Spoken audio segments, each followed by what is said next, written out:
Uzak şehirden harika bir fragman geldi. Demir hepimizi şok etti. Peki Zerrin bebeğine kavuşabilecek mi? Alya ve Cihan'ı bekleyen o büyük tehlike ne?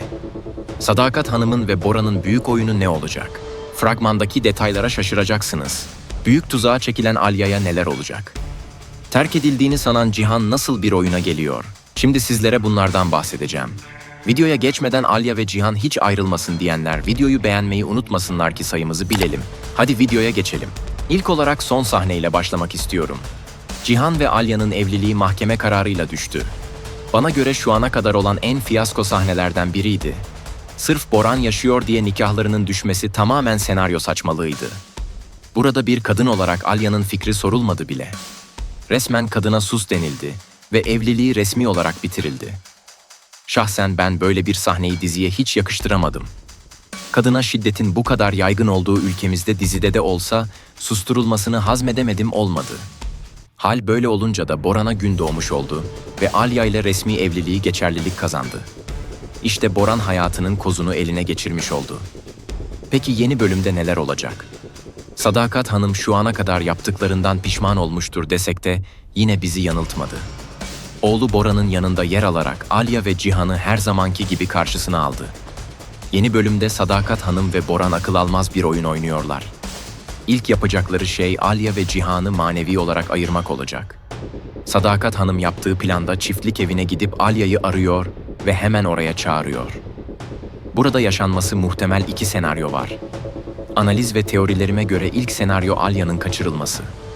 Hatırlarsanız çok önceki bölümlerde Cihan'ın rüyasını izlemiştik.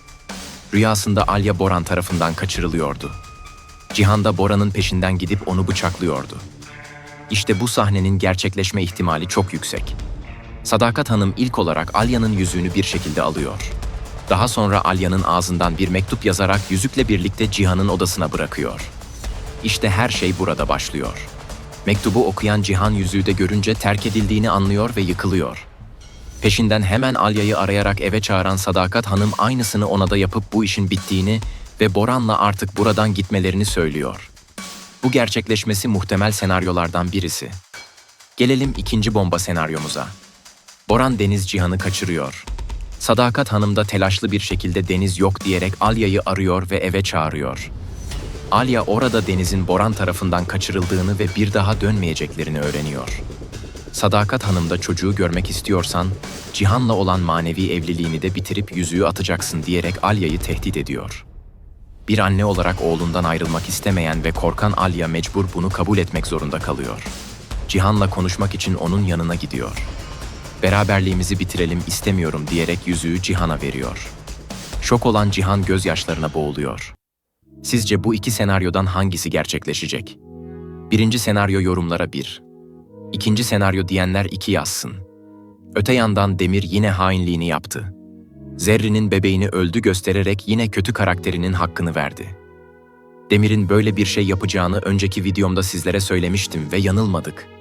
Kaya ve Zerrin ne zaman gün yüzü görecek olsa başlarına mutlaka bir şey geliyor. İşte yine aynısı olacak. Yeni bölümde Demir ve Zerrin'in boşanma davaları olacak. Zerrin Demir'e boşanmak istediğini söyleyecek. Demir de çok sakin kalarak bu boşanmayı kabul edecek. Buna şaşıran Zerrin Kaya'ya kavuşacağı günü iple çekerken büyük bir şokla sarsılacak.